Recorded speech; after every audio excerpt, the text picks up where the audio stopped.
आता आपण त्यांचे बिझनेस पाहिले, त्यांचं घर पाहिलं.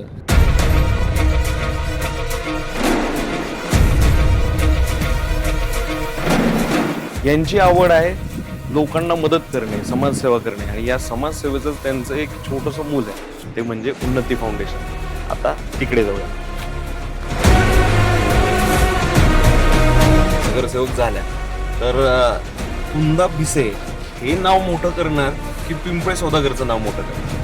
नक्कीच जन्मभूमी आणि कर्मभूमी पिंपळे सौदागर. पिंपळे सौदागरचं नाव मोठं होणारच, पण त्यातल्या त्यात पिंपरी चिंचवडचंही नाव मी मोठं करेन. अरे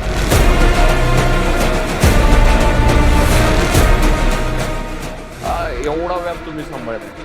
तर या उन्नती सोशल फाउंडेशनची सुरुवात कशी झाली, याच्या मागची प्रोसेस काय होती? बाबा आमटे यांची ती सेवा, त्यांची ती सेवा पाहून ते मनात विचार आला की आपणही आपल्या पिंपळे सौदागरमध्ये छोटंसं फाउंडेशन काढावं आणि तिथून सेवा करावी. पूर्ण रिक्षावाले व पिंपळे सौदागरचे आम्ही रहिवासी अहोरात्र जनतेसाठी सदैव उपस्थित असणाऱ्या सामाजिक कार्यकर्त्या कुंदाताई संजय भिसे कुंदाताईंशी आम्ही विविध कार्यक्रमाच्या माध्यमातून जोडले गेलेलो आहोत. उन्नती फाउंडेशनतर्फे खूप नवीन असे उपक्रम तयार करतात. एक शब्द खरा आहे. एक बाय हाडे आणि असं